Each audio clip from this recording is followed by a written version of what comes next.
Good morning, traders. Chris Buss here with Traders Profit Compass with another edition of Before the Bell, your home for actionable pre-market content. It is Thursday, April 28th at 7:05 a.m. Taking a quick look at futures. Bitcoin up 2%, oil down 0.5%, equities up between 1.4 and 2%. The rest of the commodity complex and precious metals are pretty much flat.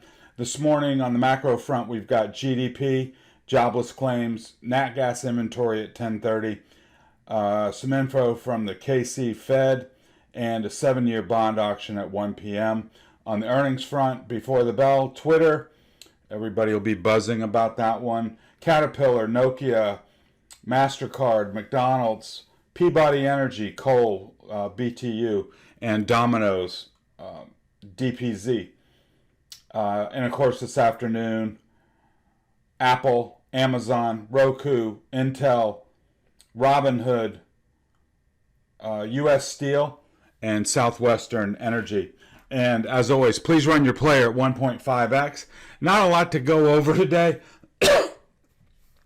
Technically speaking, just kind of setting the stage for Apple and Amazon tonight. Of course, there's a ton riding on that, not just because they're big companies, but how the indexes are poised right on key technical support, along with a lot of the SPDR Spider ETFs, sector ETFs. So let's take a look at where we're at. McClellan oscillators just hovering down towards the low end of the range, just above that 60 level, that demarcation line of going into oversold here on the NASDAQ.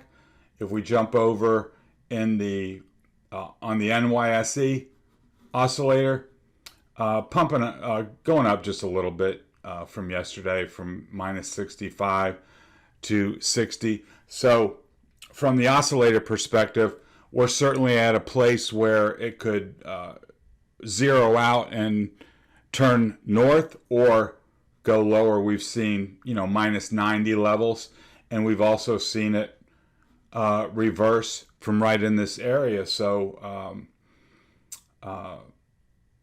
yeah, it's right on the edge. VIX yesterday carved out what looks like a bull flag. I think a break above 33 would send this higher towards 37, 38, while a breakdown below 30, 20, yeah, certainly below 29 would, you'd see a rally on the board if that were to happen.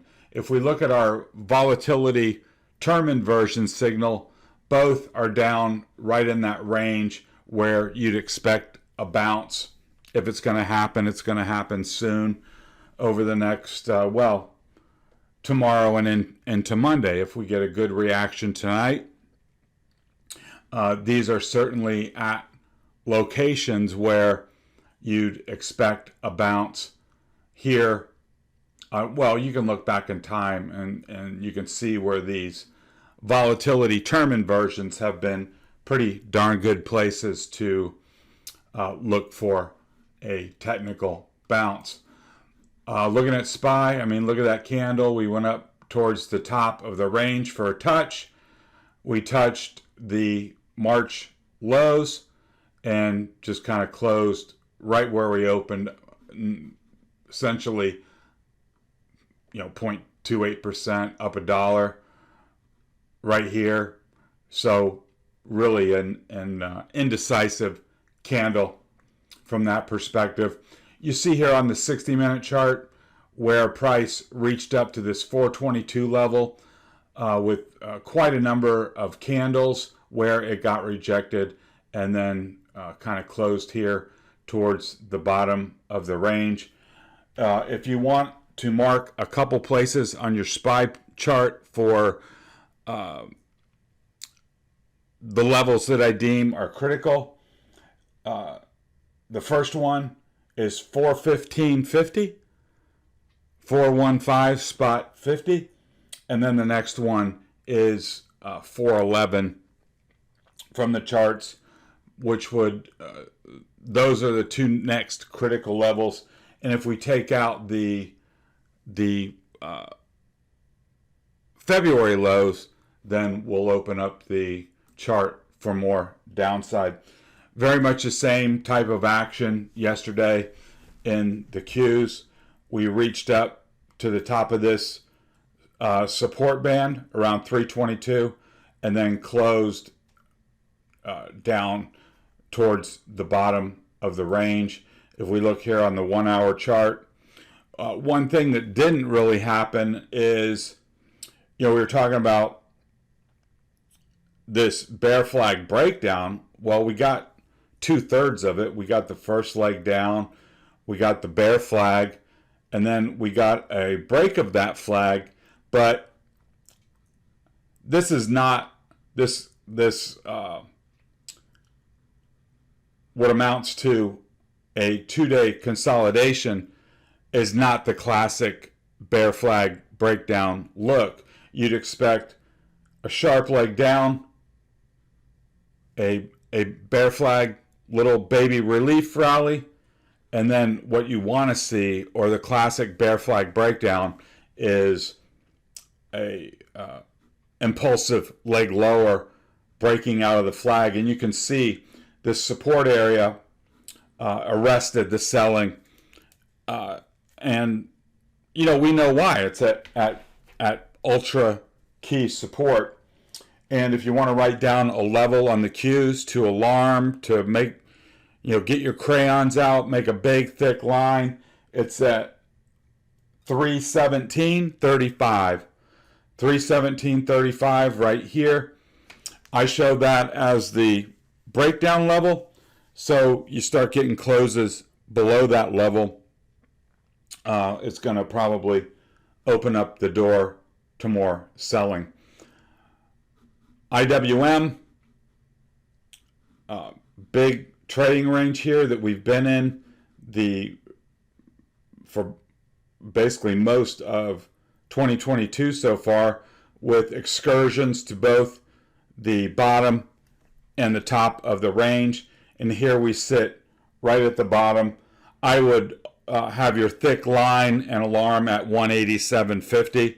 You get a breakdown from that level, then your measured move target is down right around 170. So you can see from the indexes, they are all synced up at support.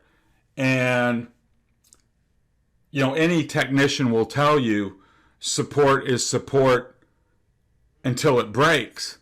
So even though, for all the reasons that we've stated, the macro backdrop is not really very good for stocks at the moment. We've talked about the draining of liquidity, the inflation environment, the rising interest rate environment, the Fed's commitment to employing the reverse wealth effect. That's all great. That's all true. I believe that. But that's not going to preclude a sharp rally from a technical standpoint. That you've got to be open to that. The macro stuff can be true, and we still rock it up to the top of the box because it wasn't ready to break. But what we see is a market that is definitely synced up with what it wants to do. I mean, it's not all that common to have all three indexes sitting on key support. And when you get that, it just shows how critical it is. A lot of times you'll have, Qs and SPY at kind of different levels. Some are closer to support than others, Here, it's very clear. All of them are sitting on their own particular key level. And as we see this thing unfold, I don't think you're going to see one of the indexes break down without the other ones more or less breaking down at the same time. I would be very skeptical if, for instance, small caps make a marginal break below that's not confirmed by the Qs or SPY, and then vice versa. If there's some kind of adverse reaction to Apple and Amazon tomorrow morning, and the Qs drop down below its level, but you don't see that on SPY and IWM, I'd be skeptical of that as more or less a bear trap kind of thing. And the thing I want to impress upon you is there's no need at this point to guess, because that's all it is. We don't know what Amazon and Apple are going to do. I assume the reports are going to be good, but that doesn't mean the stocks go up. We've seen many times where the reports are really good, but then the stocks react poorly, or there's a hesitation, or there looks like there's a rally afoot, and then the FOMC next Wednesday, comes out super hawkish and says something that negates what looks like a nice bounce or a rally, and then they all break next week. So I don't think there's a big reason to go out on a huge limb, either betting on a big durable bounce or betting on the end of the world, because literally anything can happen at this point. So tread lightly. There's plenty of time to get short or get long if we see anything material and tradable, that a position that we want to take. Here's just a little zoom in on the IWM 60-minute candles right down here at this 87.50 level that we just talked about. Facebook had the big moonshot last night. Literally, 174 up towards 207, 208. So that's, what is that, $30? Something like that, $30, $35. Treat this the same way you did Microsoft yesterday on that big gap up. Wherever it opens, then you can fine tune your gap, and then what you of course want to see if you're a bull is them hold that gap and then gap and go higher. If you get the feeling, or you see in the charts, that price is moving back below the opening range, and you get a sense that, oh my God, they're fading the whole thing, then you can shoot against the top of the box. Or you can wait for a second day play where you just see what today's range is, and then you create a bracket around it. Here's Apple. Very much the same kind of price action we saw in the Qs. We went up to this 159 level, largest volume over price bar in this little value area, and then it got rejected and closed basically back on the lows. So this morning, with Facebook's result, you might see some strength where all of a sudden people get optimistic and buy it into the earnings event, or you can see an initial pop like we had yesterday on the back of Microsoft earnings, and then they faded it back to the lows. So here are your levels. I wouldn't see price getting above 163 today. You've got some overhead resistance in that area. But hey, if you were to buy a breakout above 159 and you came up to 162, 162 and a half, 163, I mean, that's a good active trade in and of itself. So if you're interested in Apple, I think your entry line is a break above 159. If we happen to open up above and then we come back into 159 from above and it holds, that would be a good entry as well. Tesla, really a nothing day yesterday.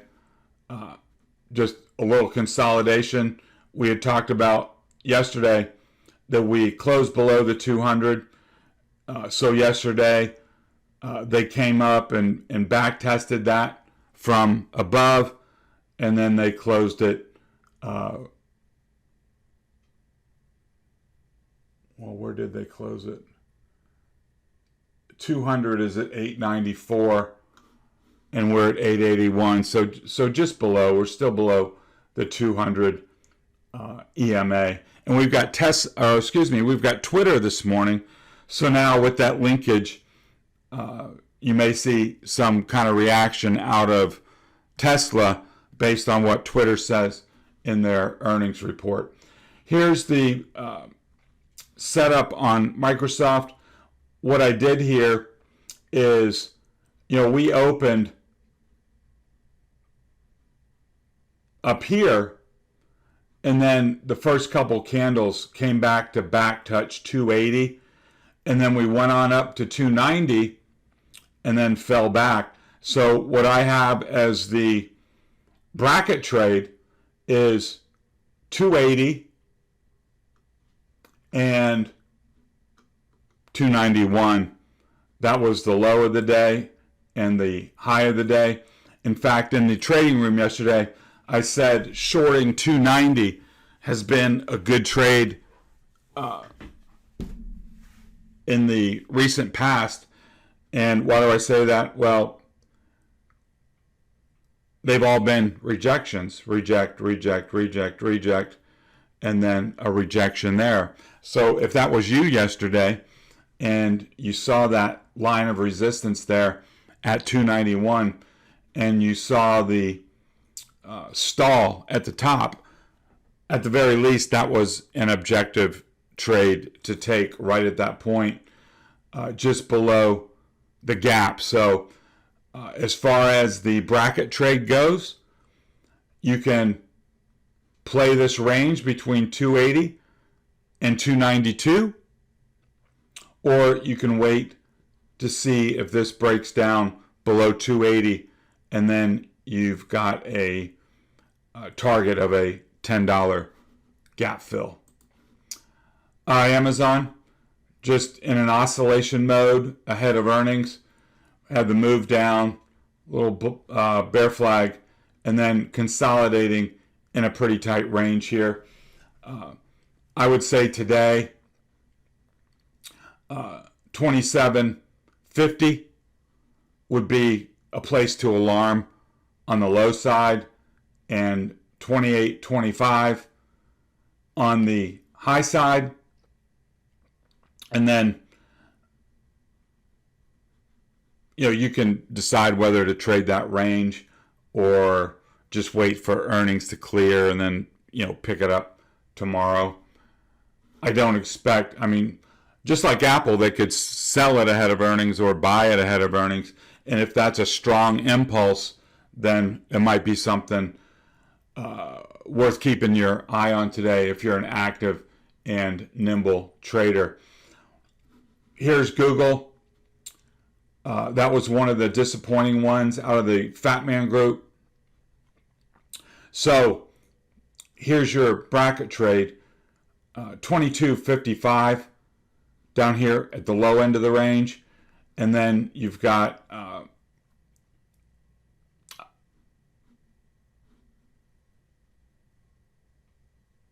the high end of the range here, 23.25 25 here at where the gap begins, and then you would have a $50 gap fill from 23.25 back up to 23.75. So you've got a $50 opportunity above, and remember the pre-market low, I don't have it marked here, was 2,200.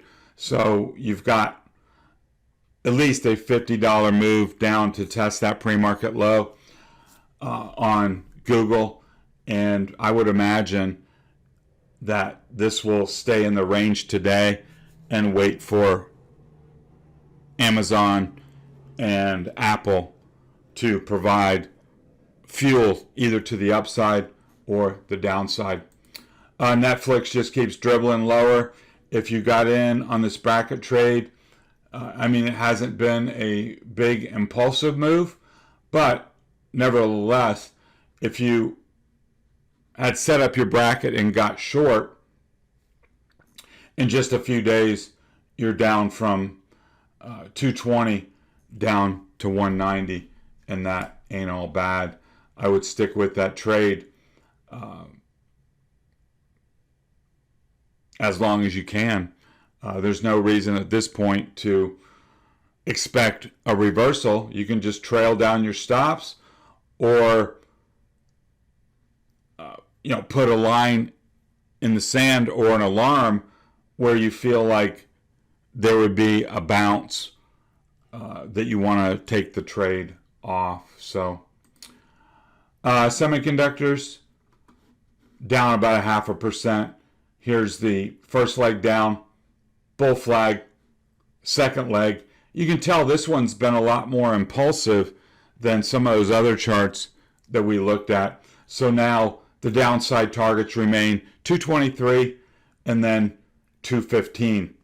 So what I'm going to do this morning is there were a number of gaps yesterday. One of them being Visa had a gap opening. I have a list of other names, but I will send those to you separately. And if you're new here, I hope you like the analysis. Hit the subscribe button and the alarm bell. That way you'll get all my YouTube content. And as I just mentioned, I often send stuff out that never makes it to a blog post or a Twitter thing or anything on social media. Find the link over in the show notes where you can drop in your email, and that way you'll get all my content morning, noon, or night. It would be great to have you on the team. So just as a quick recap, I don't think this is a time to go crazy long or crazy short. As we sit, on the precipice, we either bounce, and it could be, relatively strong, or we break down. I don't expect some kind of big breakdown today ahead of